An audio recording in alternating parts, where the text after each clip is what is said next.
you scratch your head, these mysteries will make you lock your doors and windows. Just make sure you stay for the last one because things are going to get super mysterious. Once first heard, it never goes away. It can only be heard indoors, and during the night it gets louder, driving some people to take their own lives. It's called the hum, and around the 1970s, reports started spreading that people were becoming bedeviled by an annoying, low-frequency humming, throbbing and rumbling sound. You may have famously heard of the Bristol hum in other videos, as this is where the hum seemed to originate from, but the hum definitely isn't unique to just there. It's actually heard around the world, and the hum has driven virtually every one of its victims to the point of despair. As well as keeping people up, the hum has also been known to cause nausea, headaches, dizziness, nosebleeds and depression. At first, it was thought that victims were just suffering from tinnitus, which is the perception of sound when no external sound is present, but repeated testing has found that many victims have completely normal hearing and no trace of tinnitus. And what makes things even more creepy is that despite being heard by many, various sound detection devices are not able to pick it up, and it's also believed that at least 1 to 3 suicides in the United Kingdom alone has been blamed on the constant hum driving people insane. Most researchers investigating the hum express great confidence that the phenomenon is real and not the result of mass hysteria, and more than 40 years on, the true origin of the hum has not been discovered. The mystery of the SS Orang Medan. What happened to the SS Orang Medan, or Man from Medan, is perhaps one of the most fascinating and mind-boggling mysteries that have ever existed in seafaring history.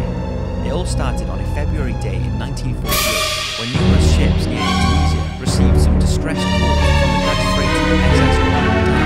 The chilling message was, all officers including captain were dead lying in charnel and bridge, most of the whole crew dead. This message was followed by indecipherable Morse code, then one final grisly message, I die, then nothing more. A rescue party was sent to locate the ship, and a few hours later, the first rescue vessel found the SS Orang Medan.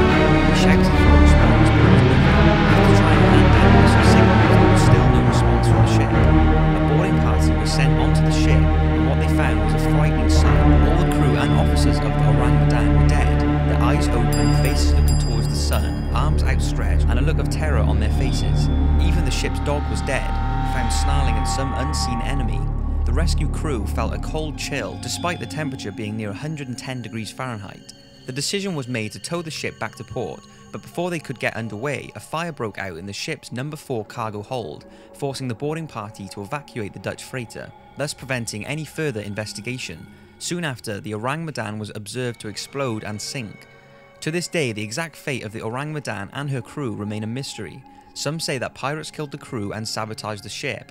Others claim that she was transporting an illicit cargo of chemicals such as potassium cyanide and nitroglycerine, both of which can become dangerous when combined with seawater. Many also suggest the crew may have been attacked by UFOs prior to their deaths. The apparent absence of a natural cause of death, the reportedly terrified expressions on the faces of the deceased, and rumours that some of the dead were pointing towards an unknown enemy suggest maybe it was something much darker. But what really happened to the Orang Medan? The only ones who know for sure rest at the bottom of the ocean. The mysterious Russian radio station UVB-76. Since at least 1992, a shortwave radio station that broadcasts on 4624 kHz has been emitting a monotonous grinding buzz sound at the rate of about 25 buzzes per minute. This phenomenon has been nicknamed the buzzer, and before 1992 it was just a series of strange Morse code style beeps, but after 1992, on rare occasions the pitch and amplitude of the sound changes, and occasionally it is interrupted by an eerie male voice speaking in Russian. The man recites lists of numbers, names, and sometimes spells out words. And it's these voice messages that are the most eerie part of the UB76 mystery station. On the 18th of March 2014, one day after Crimea voted to join the Russian Federation, the following message was heard.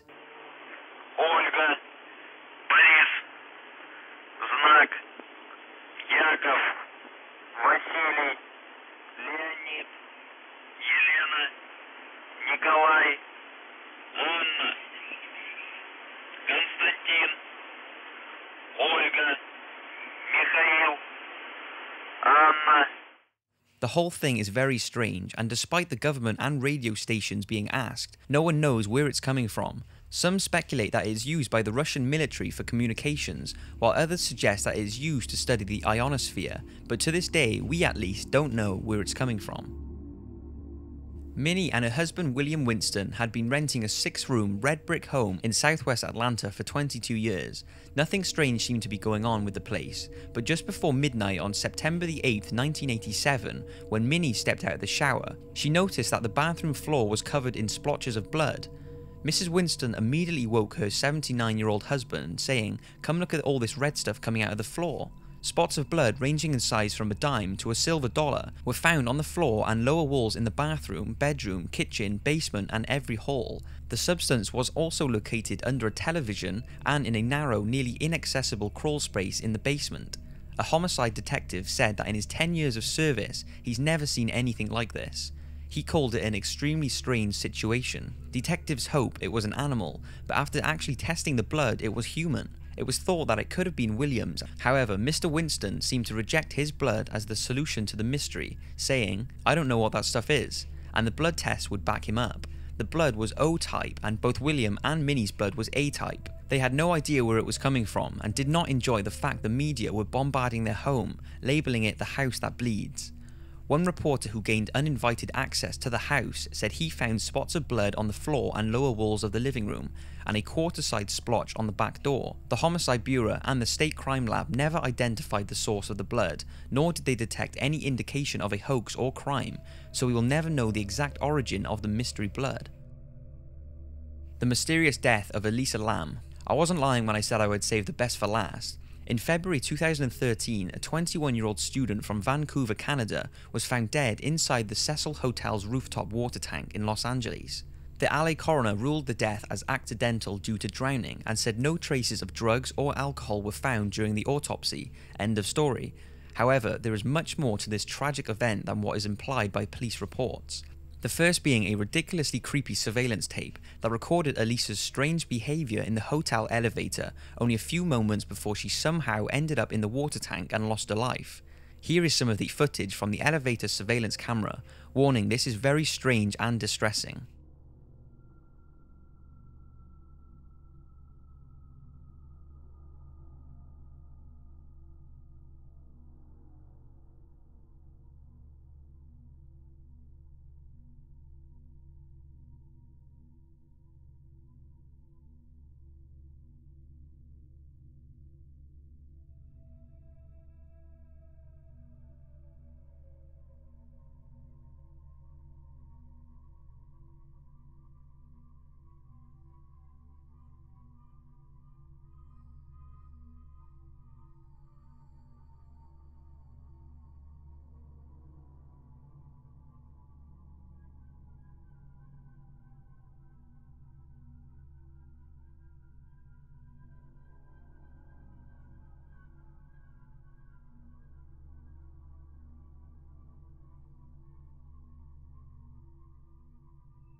At first, Elisa enters the elevator and apparently presses all of its buttons.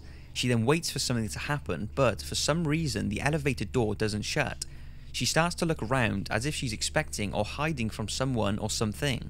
Her arms and hands start moving in a very strange manner as she appears to be talking to someone. She then walks away, the elevator door coincidentally shuts and appears to start working again. Right after the events of that footage, Elisa apparently gained access to the locked and alarmed rooftop of the hotel, climbed up 10 feet to its water tank and somehow ended up drowning in it. bearing in mind the opening to the water tank was only 16 inches. Her body was found 2 weeks after her death, after hotel guests complained about the water's taste and colour. Seeing the surveillance footage, most people would conclude that she was under the influence of drugs, but like I said, Elisa did not have a history of drug use, and her autopsy concluded that no drugs were involved. What happened to Elisa Lam? Why was she acting erratic, as if she was being chased by an unseen force? How did she end up on the roof, dead in the water tanks? I don't think anyone will know for sure, but it's certainly one of the creepiest mysteries I have ever heard of, and I think you'll agree. Thanks for watching, and don't forget to subscribe if you enjoyed the video, it really does mean a lot. Thanks again, and see you next week for 5 terrifying Ouija board stories.